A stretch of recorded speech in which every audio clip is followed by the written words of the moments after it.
We're delighted to welcome Dr. Dimeji, Onafuwa, and Jade Bloom as our guest presenters and workshop guides tonight.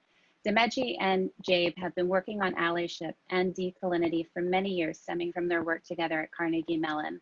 They have graciously offered to share their work for tonight's audience to make these important concepts available to a broader audience so we can gain awareness and learn how to intervene to minimize perpetuating injustices and inequities. To give you a little background on these accomplished professional speakers, thinkers, and educators, Dimeji Onafuwa is a senior researcher at Microsoft and a founding member of the Common Cause Collective, an interdisciplinary group of designers working for social impact in the Pacific Northwest. He has published papers, a book chapter on design for the greater good, and spoken and conducted workshops on the responsibility of design. He earned his PhD in transition design from Carnegie Mellon University.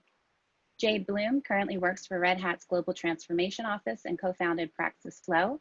He has been working to illuminate and improve complex interactions between design, development, and operational excellence in organizations for more than 20 years. Jabe is currently pursuing his PhD in transition design at Carnegie Mellon, and we're grateful that they've both been able to join us tonight. So without further ado, we're going to turn it over to Jabe and Dimeji. Cool. Can everybody hear me? I think people can hear me. People are nodding, that's a good sign, and thumbs up even. So we're gonna go really quickly tonight through a bunch of ideas and try to give you guys some grounding in some theory and some frameworks to help you guys think through a particular provocation. So it's going to start out with a very lightweight sketch of these ideas. We're going to go through a provocation to help you guys kind of ground yourself in a specific situation. Then we'll do slightly deeper dives into three particular forms of injustice. And each time we'll spend about 5 minutes discussing the form of injustice and try to theorize about it a little bit. And then we'll ask you guys to do some reflection to see if you can apply that theory of that injustice to the provocation that we've given you. So that will be back and forth between the two, between you guys doing some thinking and us doing some talking, so you don't have to listen to us talk for an entire hour. Then we'll break up into work groups and work on exploring these ideas in smaller groups. You'll be offered a chance to reflect back with the wider group.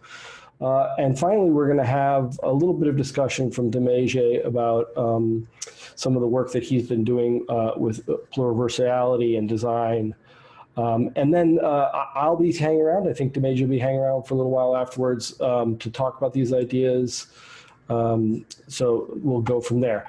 First, we're going to just talk about injustice, allying, and redirective practice really quickly. We're going to introduce some basic terms, and then we're going to reflect on it in a provocation. So what does it mean to be an ally? What is this term that we're trying to get you guys to think about? I'll just start by saying after this workshop, you should certainly do some Googling around allyship. It is not always considered unproblematic. In fact, some people find it highly problematic. I don't want to spend a huge amount of time talking about what makes it problematic. We will try to frame it in the least problematic way possible. So first of all, allyship is situated in sustained involvement with a community. Allyship is not something you can be. It's not some merit badge you can have. You have to perform allyship in order to be being an ally.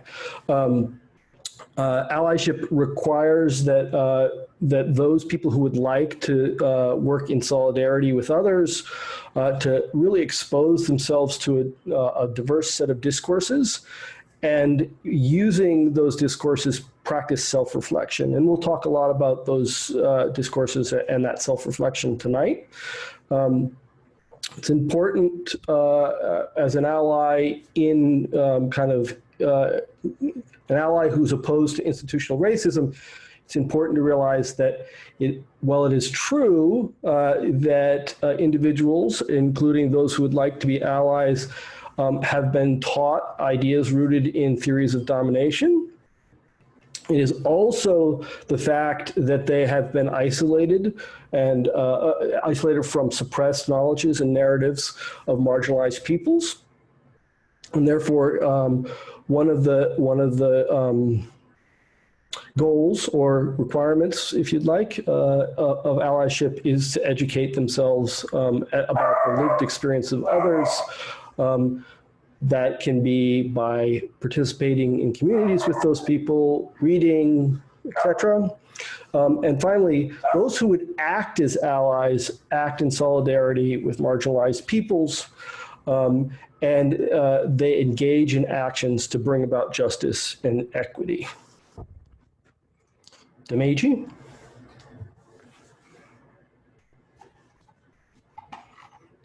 Dimeji talk? Thanks, Jabe. So one of the things that I like to share about allies, I actually use the term upstream allies as something that I kind of co-opted from Elinor Ostrom's work.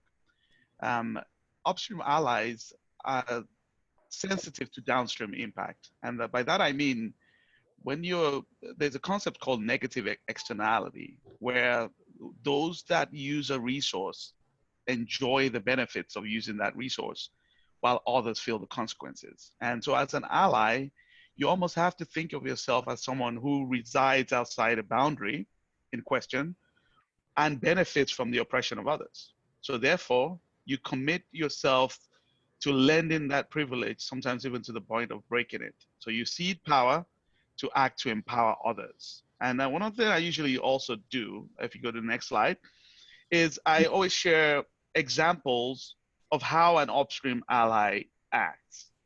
So we found all sorts of developments across our country. One of the recent developments I like to point to is something that happened in Portland, Oregon, while I lived there a couple of years ago, where you found a couple of white gentlemen who were upstream allies standing up for a Muslim girl and against a white supremacist, and they found themselves losing their lives for it. So this is really difficult stuff. The work of acting, or just as Jay mentioned, standing in the gap and acting in the place of an ally is really difficult, and sometimes you actually feel some of those negative consequences. Jay? Cool. So when Dimeji and I like to talk to designers in specific about allyship, we like to talk to them about redirective practice. And there's some different ways of kind of walking through this, but I'm going to walk through this as quickly as I can to get you guys some understanding of it. The first thing is, like, what we want as designers is to become critically conscious of our methods, processes, and actions as designers, but also about the things that we design and the way in which those things are designed and the way that all of that reproduces systems of oppression.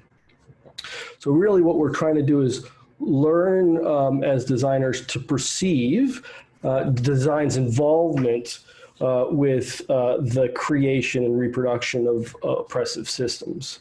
So we're specifically kind of like not talking about this idea that design is that racism is some sort of design brief, right? Like this idea that schools should ask design students to take on racism as something to be designed for, using the methods of design designed for racist problems. In order to really produce anti-racist design, the first thing we have to do is examine the processes of design themselves, the way in which we've designed the world, the artificial world that we've created as designers, and understand how those acts have created a system of institutional racism in the United States and elsewhere. So what we're trying to say is that what we would like people to become conscious of, what we'd like people to become critical of, is not other people and designing for other people, but the way in which design works itself. So the redirection of these practices must begin by confronting the way design has participated in the creation and reproduction of the current systems. And what do I mean? You know, why is this so important? This is Paulo Freire, an amazing book that everyone should read. But what he points out is that it doesn't matter how much we free our minds from racist ideologies, from dominant ideologies, from ideologies based in theories of domination. We can free our minds all we want. We will still be in the concrete situations that we find ourselves in and in the conditions that we find ourselves in, the material and systemic conditions that we find ourselves in. So in order to actually liberate ourselves and those that we would like to ally with from those conditions, we must recognize the way in which designers design those conditions. The profession and the processes of design have created those situations. Whether consciously or unconsciously, designers do consider themselves to be the people who create conditions for other people. That's the whole Herbert Simon quote. So the question ends up being, if we break this down, we want to think through this carefully. We want to say that there's actually, like, design isn't one thing, right? Design is designers, people, both experts and diffuse people. So like, you know, people who design their everyday lives who are not trained designers are still designers. And they use methods, epistemologies, they work with others in order to design things. There's an activity of design. And then there's the actual objects themselves that become design.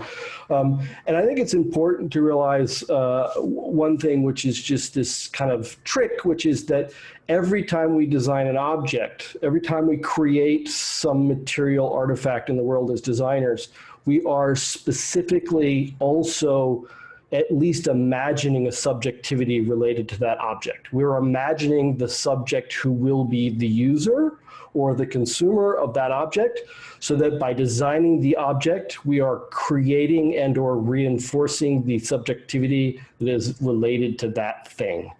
And so these things end up looping on themselves. Designers consume designed things. Designers designing itself. They use design methods to design other methods. They use designed objects to design methods. So the subjectivities that get designed by design include designers. So it's a very kind of loopy, messy space to debug, but this is one of the things that we need to grapple with as designers if we'd like to improve the world around us. So Escobar describes what I'm describing using the term ontological design. Anne-Marie Willis and others like Tony Fry have also discussed this, but it's a very simple observation, right? The tools that we design create ways of being, and designing and being a designer is one of those ways of being. So debugging this loop is part of what we're trying to think through. So when we think about kind of the system of injustice, the systems of racism in the United States, it's important that we kind of think through the fact that they're almost like an onion. They're nested inside of each other. And there's some important kind of concepts involved in understanding how this kind of nesting works. The first thing is that the things towards the top, racist actions, are almost always interpersonal. Their actions against some other person. They're unjust or oppressive actions against some other person. And therefore they're direct. An individual person does that thing and they're observable. In most cases, you can point to the thing that's happening and say that is oppressive behavior. So we should stop that behavior. However, as we kind of go down into the onion, we get more and more difficulties grappling with what racism is. So there's racist ideation, the ideas in your head that have been put there by systems of dominance. And then there's all the way in the middle, we end up with structuralisms, things like institutions, courtrooms, banks, universities. Structural racism, the way in which housing and food and labor are distributed in the United States. And then cultural racism, the cultural beliefs that certain cultures are dominant over other ones, specifically that Western culture, white Western culture is responsible for creating all the good things in the world and none of the bad things in the world. And the result of this is that the actions towards the structural end become more and more diffuse. And therefore, and what we mean by it is simply that the oppressive act is not, you can't point directly at it because it's a systemic effect. The oppression emerges from the existence of the system itself. So we have this kind of way of thinking through this as far as whether or not certain types of injustice are conscious or unconscious, whether or not people are doing them intentionally or unintentionally. And then we have whether or not they are direct or structural. So direct is those things you can point to an individual doing, and structural is those things that are reproduced and diffuse. And we've listed off a couple different ones here as far as types of injustice.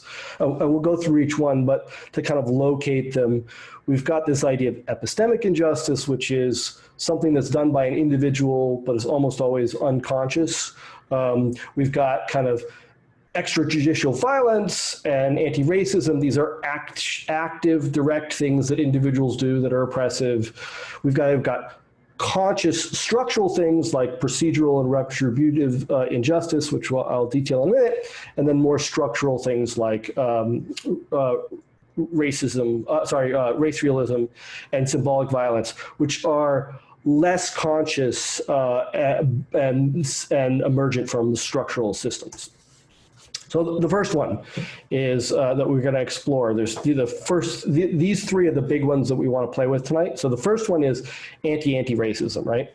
And so anti-racism is just this idea that you can be a racist, you can be a non-racist, or you can be an anti-racist. So if you're a racist, you do racist actions. If you're a non-racist, you don't do racist actions, and you maybe try not to think racist thoughts. If you're an anti-racist, you're actively working against racist oppression, right? Anti-racism is the activity by which one claims that they're not being racist, but they try to frustrate the activities of anti-racist movements. So it is a way of suppressing discussion and action that is directed at dismantling systems of racism. Epistemic justice is the second one that we want to talk with you guys tonight. And epistemic justice comes in two forms, at least according to the the original author involved: testimonial and hermeneutical injustice. And what we mean by this is roughly that some people are believed more than others when they make statements. Testimonial injustice is that you are less believable because of the color of your skin, or some other trait, racial trait. And hermeneutical injustice is just based on the idea that you cannot make sense of your own experience for yourself or for others because you're not included in the narratives and knowledges that are being created in the social world that you belong to. Dimeji, your turn. Okay, so the third one that I'm going to get an opportunity to speak to you a little bit about is symbolic violence. And so myself and Dr. Joanna Bonehead, we've done some work in the space of design for symbolic violence. And we believe that design functions as symbolic violence when it's involved in creation and reproduction of ideas, practices, products, and tools, resulting in structural forms of violence. So it's usually imperceptible to the human eye. And one of the term symbolic violence was coined by Pierre Bourdieu several years ago. And he almost thinks about these forms of violence that not only are imperceptible, but then that they are further perpetuated by power imbalances that reveal in society. So we'll talk some more about that a little later. Jabe. Cool. I wanted to just really quickly detail out the other forms of injustice that we listed. We aren't going to go any deeper into these, but they're things that you might be interested in doing more research on.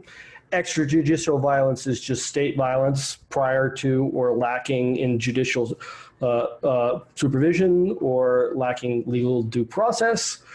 Procedural injustices, as an example, are things like qualified immunity, procedural or legal structures that prevent racists from being punished or punish marginalized people by procedure.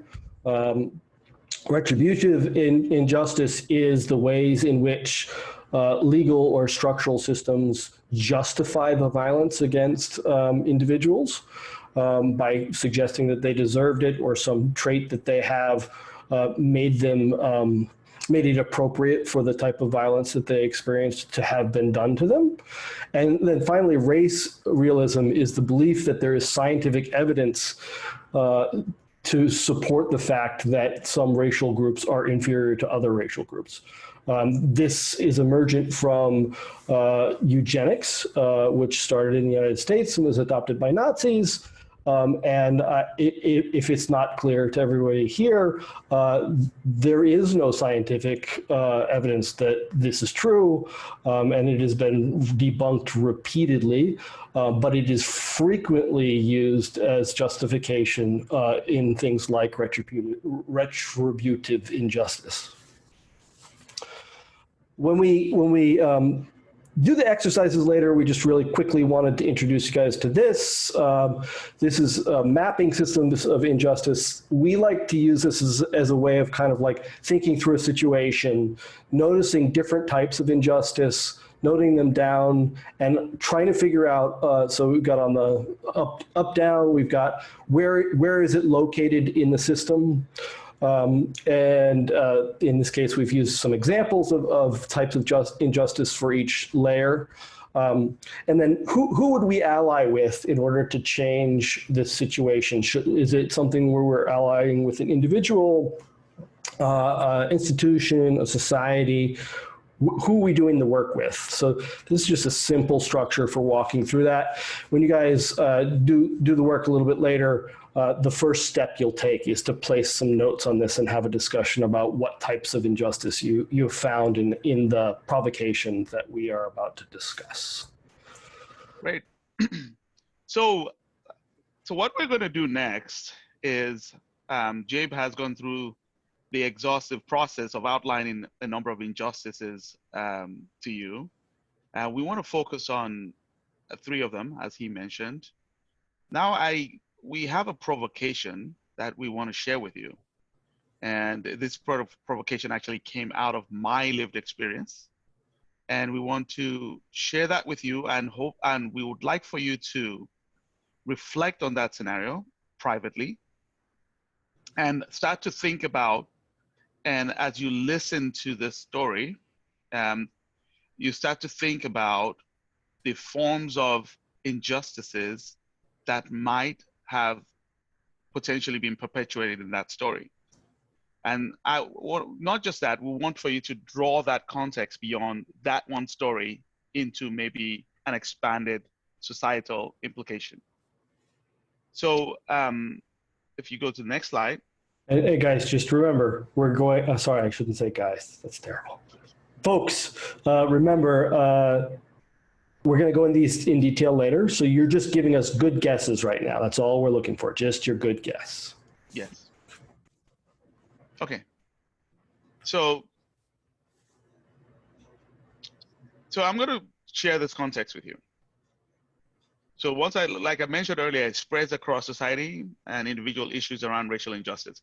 So this scenario is derived from my real life situation that I experienced, but we can extend it to a broader issue around the objectification, exotification, or dehumanization of Blacks in society.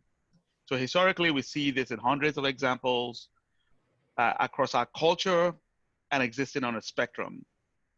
So an example of this is, for example, the hypersexualization of a South African woman back in the 1900s. They called her the Hottentot Venus. And I would encourage you to just go and do a little bit research there. Her name is Sarah Bartman. And as well as the recent failures that have broadly been documented around facial recognition technologies that have been created by tech companies that erroneously misrecognizes or mistags the faces of Blacks. So shown to the left of this slide is Google Photos image recognition software that was intended to identify a photo and automatically file that photo into groups with similar images. So the photo of a tree would automatically be placed in a folder filled with other photos of trees. But the software showed a glitch, prompting Google to apologize for placing the Black friends into an automatically generated gorillas folder. Obviously, this is something that some of you might know about. Google's chief architect responded quickly. They said, this is an issue. They added to the bug list, and they promised that this would never happen again. And as Jabe would share with you, this still continues to happen. So they believe that this glitch was caused by a faulty algorithm, and they noted that it could have been avoided with accurate, more complete classification of Black people, especially Black people with darker tones. But we feel like this is more complicated than that. And if we go to the next slide, and I'll take that story and I'll narrow it down a little bit and talk about a workplace scenario. So let's say, for example, a guy named Derek, is a strategy director for an agency that practices service design. I had to choose for service design because we're speaking to a bunch of service design folks, right? So, but Derek happens to be African American. And while he was leading a team through an internal persona building exercise and journey mapping exercise, he asked for ideas on one of their stakeholders' personas and asked for a representative name and image. So Derek has a boss named Ron, who happens to be white and male, and Ron decided, well, he's going to jokingly offer up what he thought was clearly an African-American name. And when he was asked to suggest a visual representation for that, he said, well, how about we use the photo of a gorilla? Derek, when he objected, he was faced with a lot of microaggressions. He was seen as someone that could not take a joke. His boss was immediately incensed that he would be considered as racist just because he was only cracking a joke. And Derek also experienced a lot of cold shoulders from his coworkers since he spoke up about the issue and about the inappropriateness of this quote joke. He also felt that he was overlooked for bonuses and promotions just because of the way he handled the situation. And he was also faced with other inappropriate behaviors by his boss and coworkers. So this is the issue that we are thinking about, and then we're broadening it up to the societal scale. So I'm going to hand this over to Jabe to tell you why this issue is one that refuses to go away. Cool. So my friend Dimeji here is a researcher in Dublin, and she actually worked with a CMU grad on a research project. And the research project was to look at a database called Tiny Images. Dimeji's work as a researcher has to do with understanding how artificial intelligence disadvantages marginalized people. And she thought that this would be a useful thing to look at. So they wrote some software together, and when they inspected this database, they found some really disturbing information. On the left, you can see some terms that the system would produce tags for.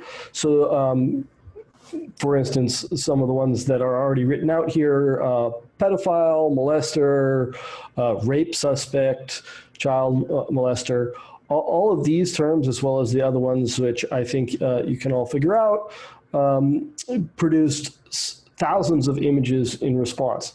One of the things to know about this database is that the people in this database never gave their consent to be in it.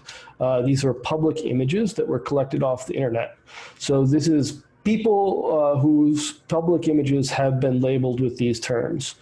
In specific, as Dimeji pointed out with his two separate examples, this database labeled Black people and monkeys with the N-word in order to identify them and cluster them together.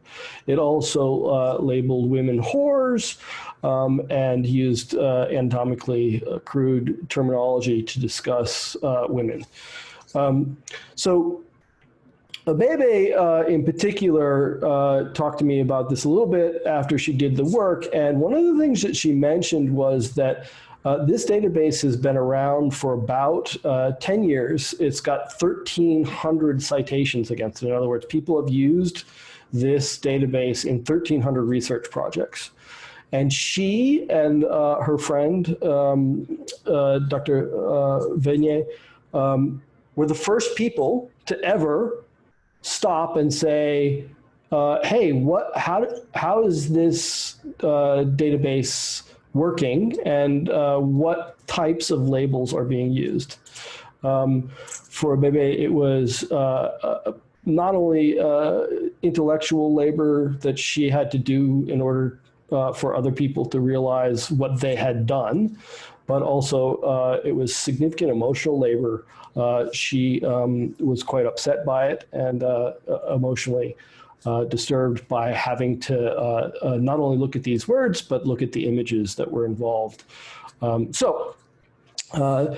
Multiple levels of injustice here, I think, but also specifically, we have this idea that this same type of this same pattern of racism is repeating itself over and over in 2015, in 2020, in 2018, and all the way back to the Hottentot Vetus. So how is it that these types of patterns keep on being reproduced? What is it that we need to be looking for in order to prevent this from happening again? It's not simply knowledge that AI can do this, because we had that knowledge already. In fact, it's quite a widely discussed topic. But the work hasn't been done, and the ways in which these systems have been designed haven't prevented it in the first place. So, Dimeji, I'm going to go through the three injustices. I get to do the first two, though. You can get to the last one, I think. Okay. So we've got three different types of injustice. What we're going to do is we're going to talk about them. We're going to ask you to reflect on them. And then we're going to go and do a group exercise after this. So first injustice that I'd like to discuss is anti-racism.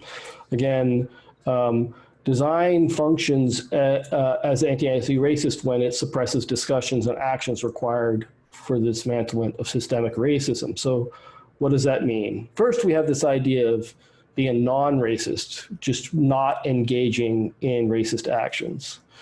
Then we have a concept we might call anti-racist, which is a set of discourses and a form of direct and political action.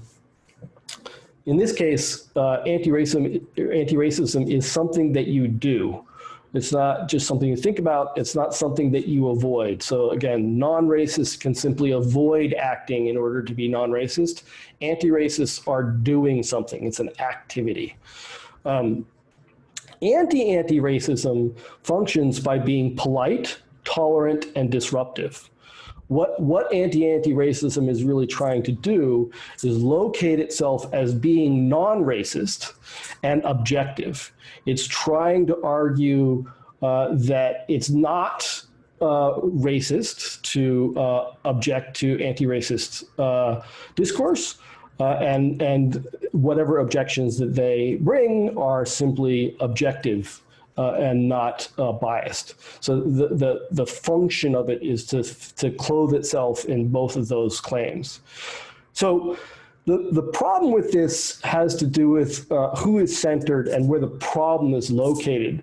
The function of anti-racist discourse is to move the discussion towards specific instances of racism, so those racist actions we might talk about, or specific ideas.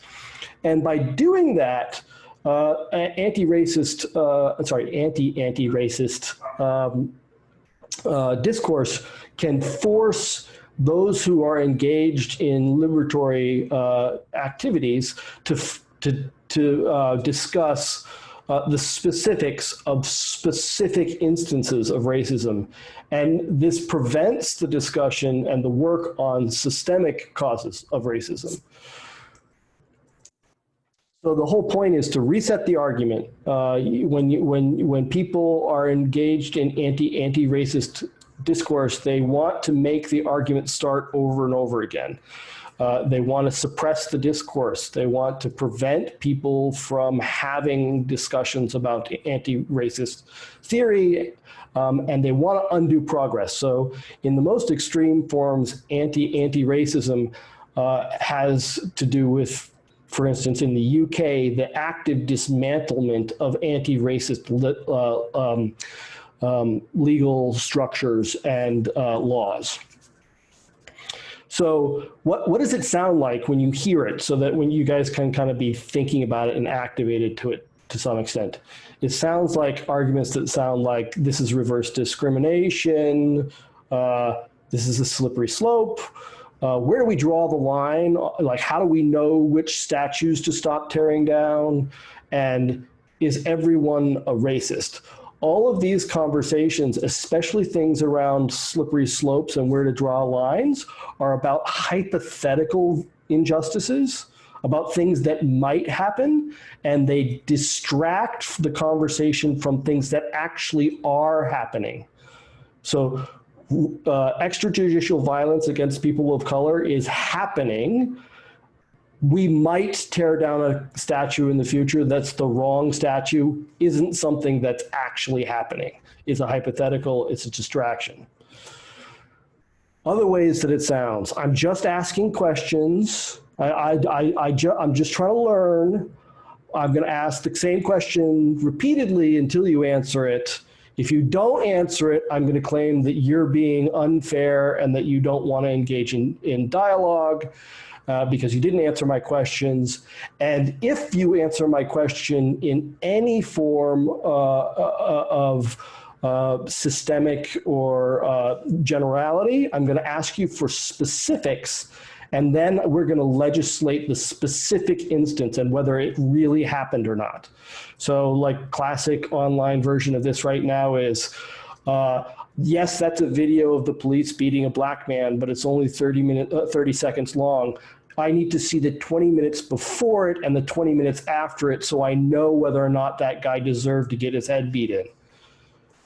And then finally, things like you can't take a joke. People objecting to racist commentary, racist jokes, and the response is, "Hey, relax. It's just a joke. Don't take it so heavy." All of these things again prevent the active discourse of why those things are damaging in the first place, and prevent the discussion that's required to prevent it from happening in the first place. Finally, the thing that anti-racist thinking and action does as a form of direct oppression is it disintegrates social systems. It intentionally creates a difficulty with people having discussions together by intentionally muddying the waters, making things difficult to have conversations about, and making it difficult for people to organize around. So in specific, it allows, it suppresses anti-racist discourse. It intentionally disrupts what's happening, and therefore the core of the onion, institutional racism, structural racism, cultural racism, are left unchallenged. And this is the strategic goal of anti-racist activities. So, if you guys would spend a minute or two writing down in a notebook or scribbling somewhere, or maybe in a notepad on your screen, just can you think of a moment in the provocation that we gave you that might be a useful example of anti-racism? Or can you think of other examples that you have seen that you would like to discuss with your work group? So we'll pause for about a minute. Yeah, so we're going to pause for about a minute, and we're going to give a couple of people an opportunity to share out with us.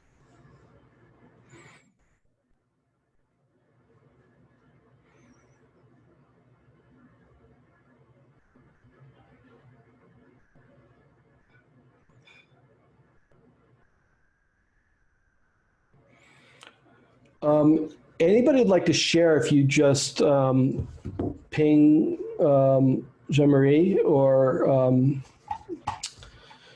one of us, and Kelly, they can unmute you and let you speak for a second.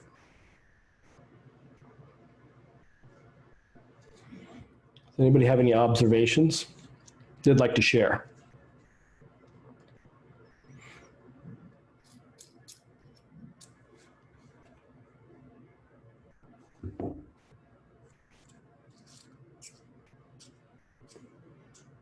No?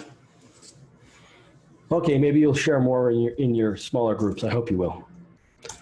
I'll keep moving. Epistemic injustice. So this is the second injustice that we want to discuss with you guys. So design reproduces epistemic injustices when they fail to recognize marginalized people as authentic sources of knowledge and questions the credibility of their own lived experiences, and when it frustrates them from making sense of their own lives. So Miranda Fricker wrote this book, Epistemic Justice. I enjoy it. I think you would enjoy it. It's not that big. It's a quick read. And what she basically says is that power, which is one of the problems we're trying to discuss, is dependent on being part of a social world. And being part of a social world is being part of the institutions, being able to share what you find meaningful and what the society finds meaningful, and be able to create shared expectations about what needs to happen and what you should be expected to do.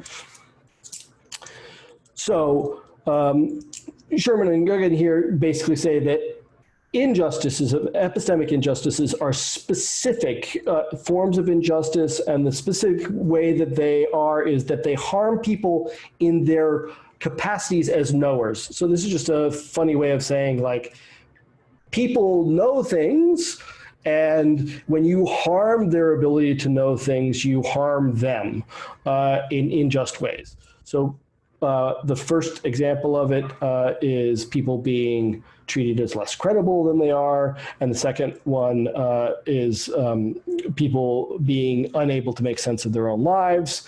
But in this particular case, they also want to point out that when you are thought to be less credible than other people, this doesn't just kind of harm you in some sort of philosophical way.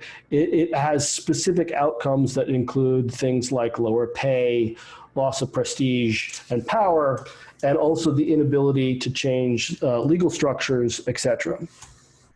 So this first form of injustice is what we call what is called testimonial injustice, and it's prejudicial belief or disbelief. And so testimonial injustice, according to Fricker, occurs when you deflate the level of credibility of a speaker based on some trait other than what they are saying.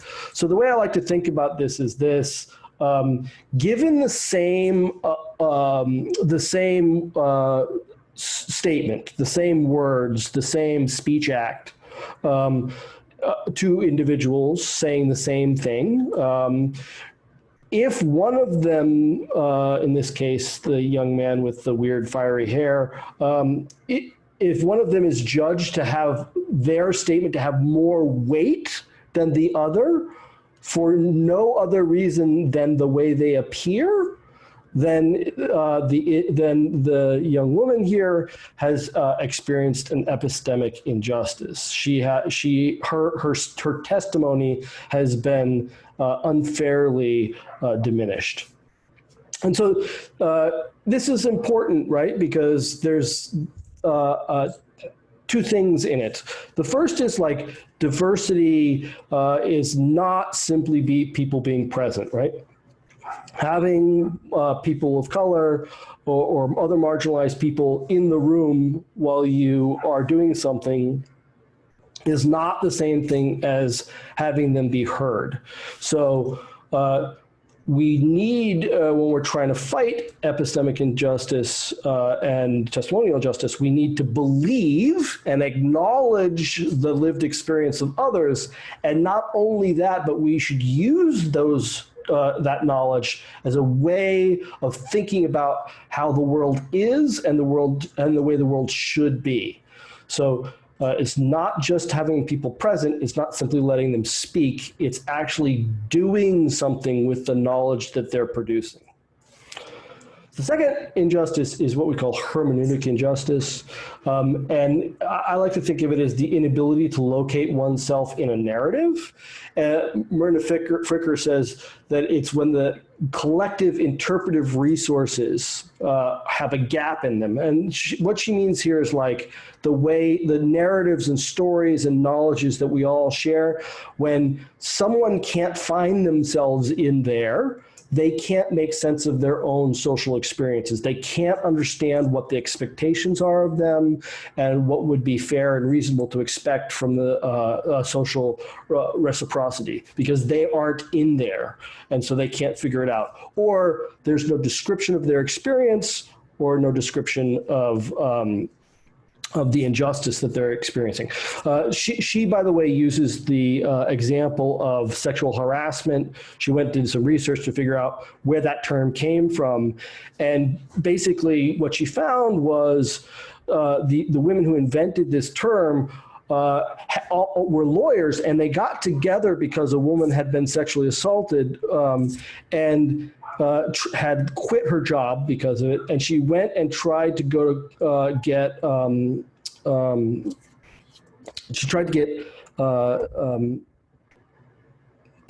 my brain's not working anymore. She tried to get people to help her with her unemployment. That's what it was. Sorry.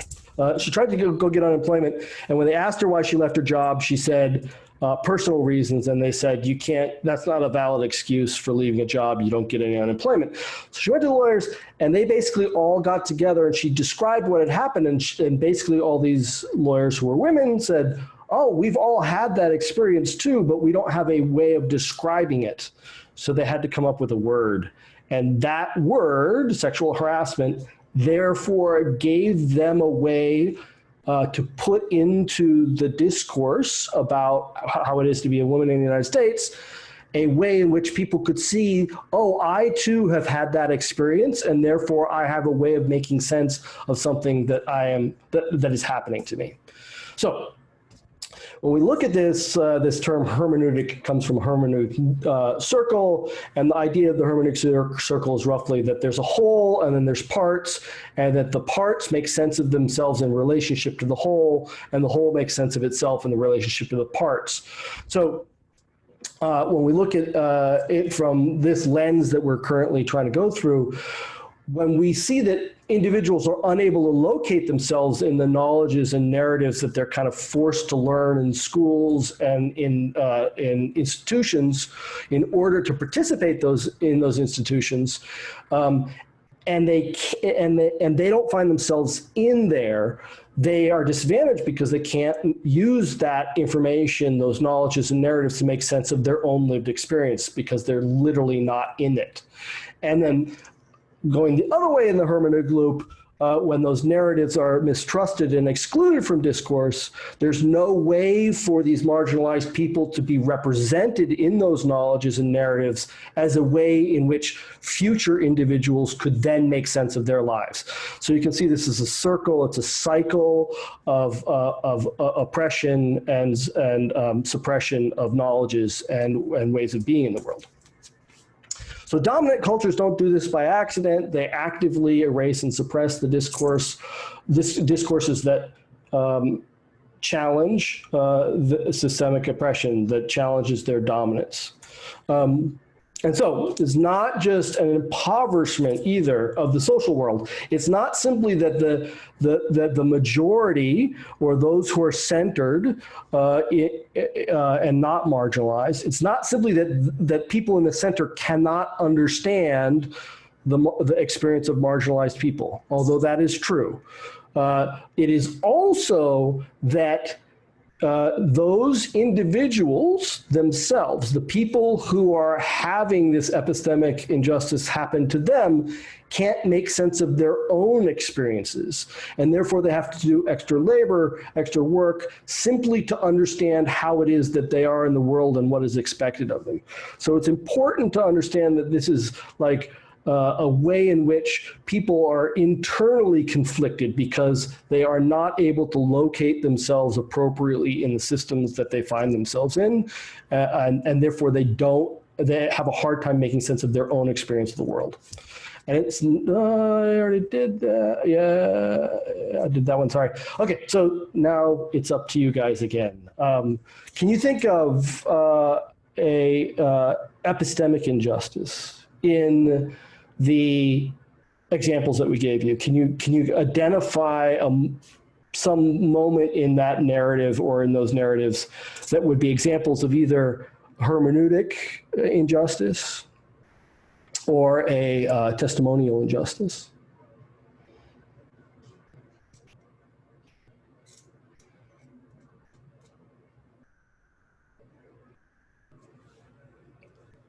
Feel free to unmute yourself if you'd like to add to the conversation.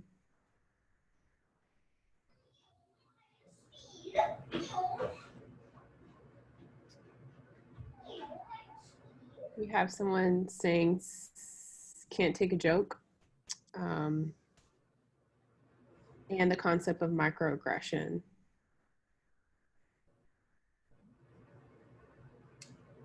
I think what also comes to mind for me, and this may not be categorized in this one, but is whenever Black females in particular express within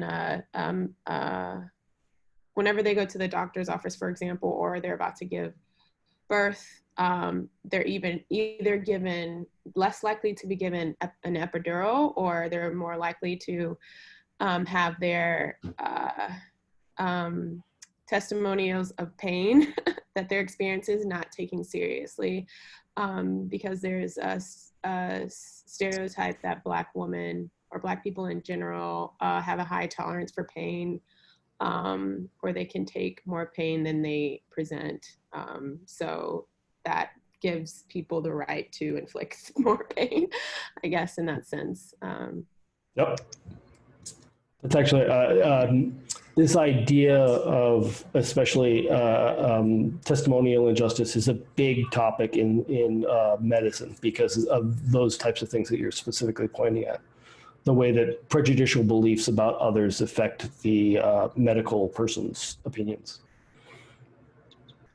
Okay, so we're going to move on to the next form of injustice, and I know I'm going to go through this one pretty quickly because I know we want to leave room for you all to do a group exercise. And so, so we said earlier that design functions as symbolic violence when it's involved with creating and reproducing ideas, practices, and products and tools that results in structural forms of violence. So if we were to go to the next slide. So this idea of design and symbolic violence is the concept of itself of symbolic violence was something that was introduced by Pierre Bourdieu in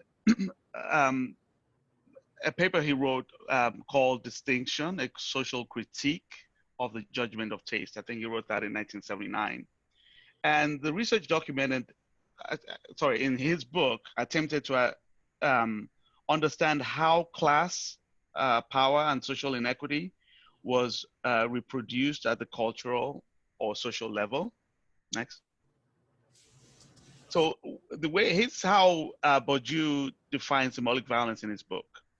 So he sees it as a gentle violence that's imperceptible, even to the victims, and it's often exerted through symbolic channels of communication and cognition, or miscognition, or even recognition, or feeling. So Dr. Joanna Bonehart and we give examples of symbolic violence in design, revealing in sexism, racism, classism, ecoicism. And we see it in, for example, in hiring practices in the workplace, or even as from that to algorithmic bias. So if we go to the next slide, it's particularly important in design because design involves manufacturing subjectivities. And it does this by encouraging social hierarchies where people distinguish themselves with their good taste and commitment to quality. So it not only drives consumer desire, but it can be used both ways as a tool to politicize or even depoliticize. So if we were to go to the next slide, we'll see an example I often share that it's like the Kodak Shirley cards of the 50s and the legacy of that with racism or colorism actually through design. It talks about the standard of beauty, what's normal and what's outside of the boundaries of normal. So these Shirley cards were used to represent white skin tones as the norm and other skin tones as requiring calibration or corrective care. So this legacy even extends still today. So for example, this is an example I usually give, is my son a couple of years ago, when he was taking his yearbook photo at school, was asked to go to the principal's office because his picture did not take because, as they said, quote, his skin was too dark for the camera. And I actually had to do a little bit of correction to tell him that it's not the problem with the camera, with your skin tone. The problem is with the camera. And so these forms of violence is being perpetuated in our society at large. Another example is, symbolic violence obviously doesn't only exist in race or racism. When we think about sexism, for example, you look at, universal design or universalizing design. How do we take into account, you think about seat belts that you design that are essentially designed for men and actually impact the experiences for women because they're just not comfortable enough. So might we start thinking about how we engage who we design for, who are the stakeholders for which you're designing for differently. And then if you go to the next slide, we see that, sorry, the next slide after that. Sorry. We see that it's through the processes of symbolic violence that power imbalances are naturalized. So the most intolerable conditions of existence can often be perceived as acceptable or even natural. So as designers, we have a role to flip that argument and politicize our work. So we have to start thinking about designing not only from manipulation, as we commercialize and design, that leads to erasure, and start designing to emancipate and presence in others. So if we go to the next slide. This is an article by Kate Crawford that she wrote in the New York Times a couple of years ago. And she's since then written a lot of different articles where she talks about the challenges of artificial intelligence and machine learning and how it exacerbates inequality in the workplace or in our home or in the judicial system. A good example I talk about is, my brother-in-law, my sister and brother-in-law live not too far from us. I walk into the door, I press the bell, and they have like a Google Home device. And the camera always recognizes me for my brother-in-law, and it always tells the kids, "Dad's home," which is the weirdest thing ever. So it shows that she was showing that there's an underrepresentation as a leading cause of this issue. And of the right, not only on the representation of the people for which we design or research, or even the right data sets, as well as the people that are feeding the data and those that are working on the technologies. So now I'm going to, next slide. So we're going to do the same thing again, and have you think about the story or the broader context we've been talking in, and see if you can give us some reflection on where you see symbolic violence in some of the work.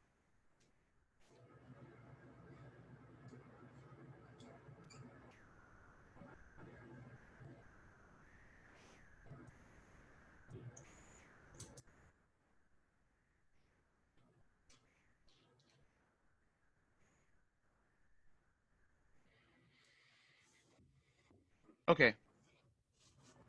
Yeah, so someone mentioned that obviously, most of your obvious ones, people of color being labeled as gorillas, and the data set for Google Photos album seems to be an instance. Thank you.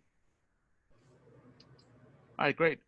So now we're going to, if you go to the next slide, Jabe, we're going to move to the next exercise. So we've went a little bit deeply into some of these theories, and as well as the provocation. So now we're going to hand it over to you, and we're going to have you pick at least 2 examples of these injustices from your reflection, and we're going to have you share it with the folks that are in your working group. And then you're going to go work together using using the matrix that we designed, and you're going to pick one of the injustices and explore it deeper. So the way that's going to work, in the first 10 minutes of the exercise, we just want you to pick a scribe. So the scribe should just be one person who's in control of the Google deck that we're giving you. So you all get a Google deck in your room, sorry, Google Slides, whatever we want to call it. If you're the scribe, please scribe, write down what people are talking about, and also share the deck on Zoom. If you happen to have a particularly sophisticated group, you can all edit the document at the same time. If not, the scribe should make sure that they are making sure that they are doing that. First 10 minutes, just every person in the room is going to try to give 1 or 2 thoughts on what type of injustices they noticed. Place it on the canvas, discuss what type of injustice it is, and who you might ally with in order to do that. These should be lightweight discussions, not overly deep. Towards the end of that, you'll get a reminder in the room that will ask you simply to pick a single injustice, and that the group is going to work on that single injustice all together. The second 10 minutes of the exercise, you'll be using what we're calling a reflection canvas to explore this as a group.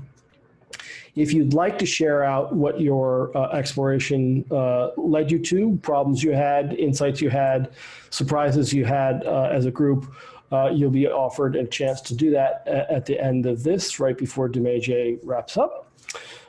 So we would ask maybe 2 or 3 people, 2 or 3 of the groups to consider doing that.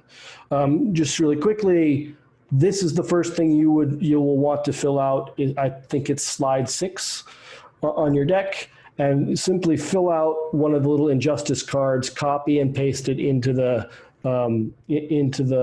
matrix in order to locate it. Have a quick discussion about it, move on. If you have 4 or 5 people in your room, you should maybe have 5 to 10 cards on this by the time you're done.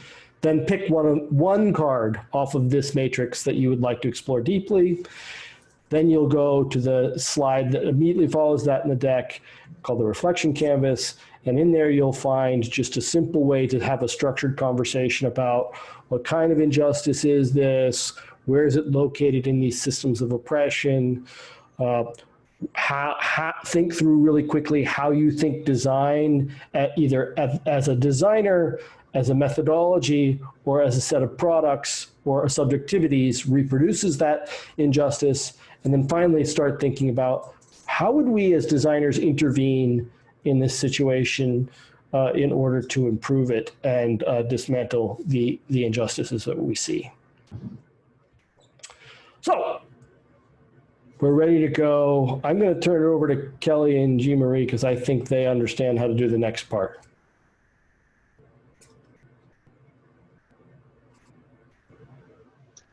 Thanks, Jabe. So yes, we're going to go ahead and jump into breakout rooms. I'm going to go ahead and open the rooms. You're going to be automatically moved to those rooms. And I'll be sending the bit.ly short links to the exercise deck in the chat box. So that's where you'll click on. So if you get moved to, for instance, room 1, then go ahead and click on the room 1 link. And similarly, if you're in room 6, for example, click on the room 6 link. That's how you'll connect with your group's exercise deck. I'm going to go ahead and open all the rooms. If you have any trouble, go ahead and use the chat to reach us for any technical support. Welcome back. If you can go ahead and give a thumbs up if you are interested in sharing out from your group. Jabe, whenever you're ready, and Dimeji, Victor is willing to share, and he's from group 2. Okay, so I'm going to find group 2's deck real quick. I think I can do that. Looks like they discussed lack of discovery. Go for it. I think we kind of actually, this is kind of an umbrella for a lot of things, but basically and we're talking about more about the design process within, I guess, design as a service, and primarily the research part of it, or discovery part of like the design process. And that sometimes we as designers come in with a prompt and we don't really question like why that was the prompt to begin with, and why that problem was framed that way to begin with. We see it as an epistemic injustice in symbolic violence because it just reinforces kind of how we frame the problem, and how the solutions that come out of it will also, by extension, just reinforce that. And then, and through that, it results in like a hermeneutical injustice because it doesn't allow for the creation of like more newer, innovative ideas or designs. Yeah, and then I think, yeah, we kind of we weren't able to get to the intervene part. We didn't pay attention to the time, but that's essentially what we talked about, unless y'all want us to elaborate on anything. Cool. Yeah. Does anybody else want to share? Chris, if you want to unmute yourself. Group 1, I'll put your deck up real quick. Sounds good. While you're pulling that up, Sure. the example that we went with was the color card for photography. We thought that was a good example to go into because it kind of covered a lot of the spectrum of the symbolic racism, as well as the epistemic and the anti-racism. It kind of fit in a lot of them because someone had made the color card. You know, someone decided that the white lady was kind of the normal skin tone. And I guess it's also a larger problem of the idea of whiteness being normal. A lot of this problem is because of source material, people's ideas of beauty, narrow ideas of what is normal, a limited group of voices saying what is normal, how the thing should work. Design, let's see, sorry, I'm losing my track of what I'm saying. We talked a lot about marketability is kind of an issue of how the design problem was produced, because maybe someone at Kodak or whoever made the color card decided that white people are the biggest customer, so we got to make sure that this looks good for white people. And by doing that, having this idea of a money-driven design and marketing approach, they exclude populations of people and are acting in racist ways. So we were talking about how design could intervene. First is by doing good research, of course, talking to as many of your users as possible, and make sure you include the right people in your group, which is, you know, people who actually live in your neighborhood, and doing things as having diverse hiring practices is a great way to avoid a lot of these problems in product development. And nipping this problem on the bud is something that should be throughout the whole process in product development and hiring. And just a good way to intervene, speaking up when you see something wrong, listen and believe people who have other opinions than you. Our group talked about active reflecting, amplifying other people's voices, just kind of looking outside your bubble and learning about other people's experiences. Cool. Is there anybody else who wants to share? We have one more from Anthony. Which group are you in, Anthony? He was in group 4. In group 4. I want to say that we had a great group, and we also enjoyed a lot of help from Dimeji. I've enjoyed lots of help from Dimeji for years now, so I know how that feels. You're lucky. Am I sharing my screen? Or I am going to try to share it if you give me 2 seconds. I will begin before we get there to save time. So we identified many things, but we chose as our primary thing to process and reflect on was standardized testing in schools, because it hit all of the boxes, especially as we got into the role that a designer plays. We found that it performed more. It became more racist almost. So standardized testing for schools, beginning with SATs, but then really when you start using standardized testing to qualify schools for funding, then begins as anti-racist, I guess, because your standardized testing is you are taking out the experience of a person and you are then using some sort of quantified measurement to then silence that experience. But then it becomes very epistemic once you start then deciding whether or not the results of these tests for an entire school funds it. So that's what we were looking at. The designer's role in to reproduce this is, you know, saying like in the design process, you have a specific limited goal or job that you're trying to design for and a limited outcome. And things that fall outside of that are, you know, outside of scope, so we will ignore it. So there's limited outcomes. Designing the research is too limited, that you don't listen to enough voices, you're not doing enough testing, you're not testing how you're administering, you're not testing, reevaluating the scores and whether that's effective. And then reproduction is, that gets into, if you design this thing to be able to qualify for funding, then you've given them a tool that says, okay, this now it must exist, and so we must use it. The tests can be biased. The source material that they write from is all biased. The experience of taking the test can be unfair. So the people that we want to ally with to overcome this is teachers and teachers unions, the universities asking for the standardized tests, tell them do not look for this in qualifying students, better teaching, mentoring, and tutoring programs, and then actually the students in marginalized community, letting them be part of the process to create whatever system you design to measure school performance, if at all. How do we intervene? Look at how they are deciding that the results are a success, of what is a success, whether or not a successful test result means that's who should get the money. I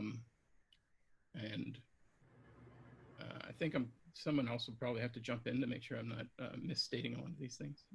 And definitely to intervene with the actual legislators putting this in place, asking them to reconsider how or why or the method in which they deploy this process, and whether or not they commit to it long term or try to do shorter iterations of it to constantly be improving. Thank you. Jabe, I do want to recognize the time. We're approaching our concluding mark here. The principles Dimeji will go over, so feel free to stay along, and we'll be putting in the chat a feedback form if you do have to hop off, that we'd appreciate if you fill it out, but feel free to stay along. There's plenty of great content we're going to go through in the next couple of minutes, but it shouldn't be too much longer. And thanks again for joining. Okay, so I'm going to go pretty quickly through them. And I just wanted to just talk about how, what are the guiding principles we can use as we're thinking through designing being some sort of like an intervention when it comes to injustice, broader forms of injustice. So if you go to the next slide, I had a fortune of meeting Arturo Escobar at CMU, and he wrote a book that lays out an argument for pluriversal design and why it's important for us to think that way about our work. And he drew this idea from the Zapatistas in South America, a concept of a world where many worlds fit. So if you go to the next slide, so what it means is that we have to change the way we think about inclusive design and forego dualist ontologies that characterize prevailing versions of Western modernity, like mind and body, subject and object, self and other, and emerge into a new way of being in the world, one that requires making with instead of making for. So if you go to the next slide, I steal these ideas from another colleague of mine, Sylvia Matamarin, who talks about pluriversality from the perspective of immigration and the different strategies that you use, from acculturation to assimilation, if you look at the diagrams, to separation to marginalization, and the idea of hybridization or creolization as a form of inclusion. One of the we tend to assume that integrating into a dominant paradigm, or as we often refer to as inclusion, is the most desirable mode of working with other. But if you go to the next slide, we think about pluriversality as something that is more different of an option that actually has the heritage and dominant practice co-assimilating to represent the different perspectives. So this version shows like the dominant practices still acknowledging those other practices. So what does that mean for design? If you go to the next slide, we look at Toni Morrison's work, and she talks about the fact that if you want to learn about me, you have to learn to participate in my world. She sees her work as unapologetically Black, unapologetically female, and makes no excuses for that. So if you go to the next slide, and this is going to be a build So how do we work as designers? One, we have to be egalitarian. So we have to respect the perspectives of the non-expert. We have to be relational and we have to be participatory. And then we have to be multimodal. We have to work at different scales, from interaction to systemic. We can't use a linear type of approach to our engagement. The third, we have to be an ally, like we talked about, but we have to be an ally from the perspective of the user. So you have to tell their story, accessibility, difference, minorities, and then we have to be aware of upstream privilege. We have to be aware of the consequences of your work. Sorry, I've all mixed everything up. And then the next one, collective agency. Not just everything that works must be, that we design for must be in a hierarchical kind of way. We have to embrace diversity. And then we have to think in terms of stewardship, protect the rights of the user, and watch out for symbolic violence. And if you're still keeping up with this, we have to stay with the problem. So this is a riff from Donna Haraway's work that she talks about staying with the trouble. So engaging with the problem and understanding, being aware of the consequences and staying entrenched with the work. And then just in conclusion, I also recently just created a set of prompt cards that complement these principle cards, asking these questions we asked today. What are you designing? How does it support structural injustice? And what can I do to mitigate this? So these are intended to be provocative by nature and to overlap with the principle cards and allow us to start thinking differently about how we approach the long-term consequences of our work. And we're gonna just wrap up with that. I have like 3 slides to yell at you guys about allyship so you don't go off and think you got a merit badge. So allies are never centered in the work. Allies stand in front when people who are oppressed are being aggressed and defend them. They stand behind and amplify their voices, and they stand behind and work in solidarity in order to dismantle systems of oppression. The important part here is to center marginalized people and make their voices heard. Allies listens to themselves critically. Moments to notice in your own life is when you have any of these, when you say any of these things, or when you think any of these things. That wasn't my intent.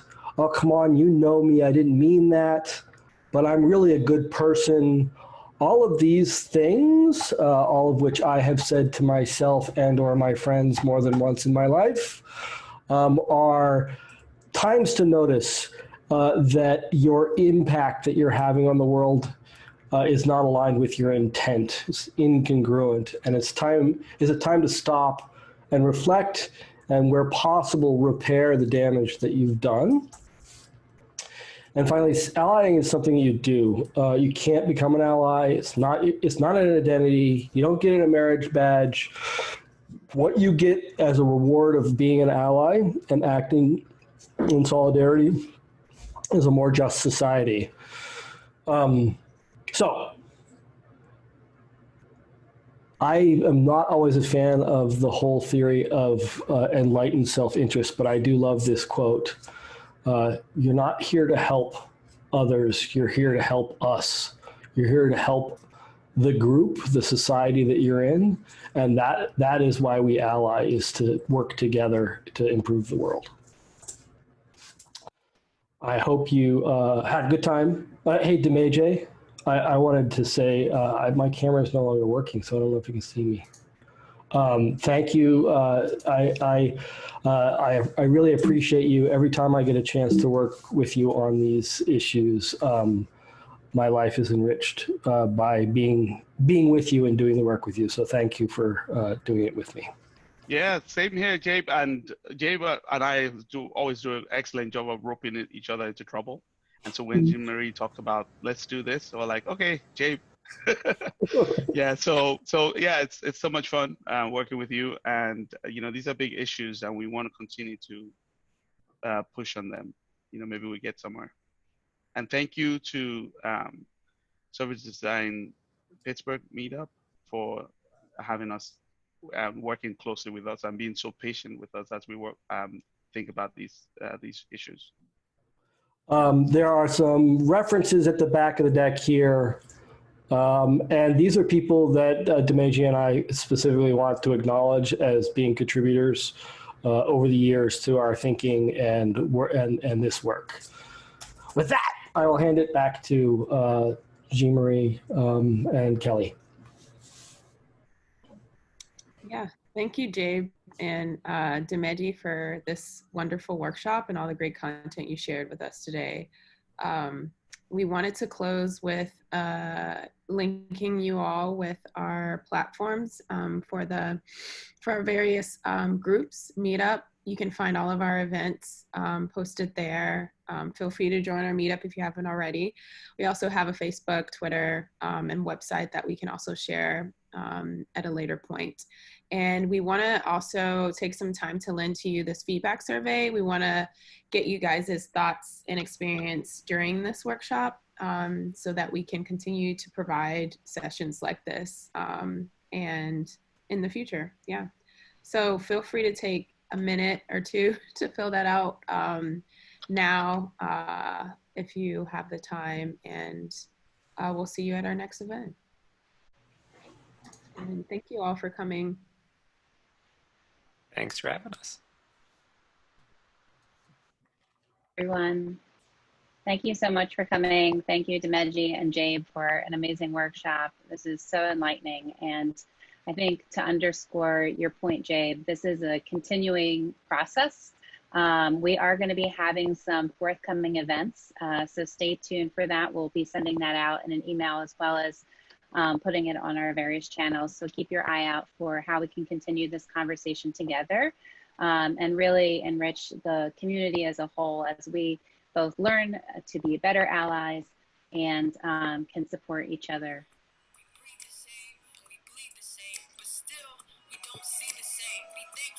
Awesome. Have a good evening, everybody.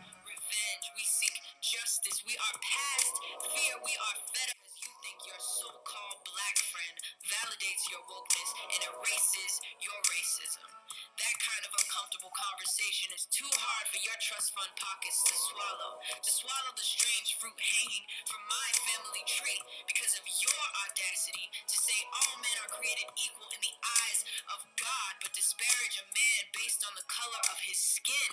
Do not say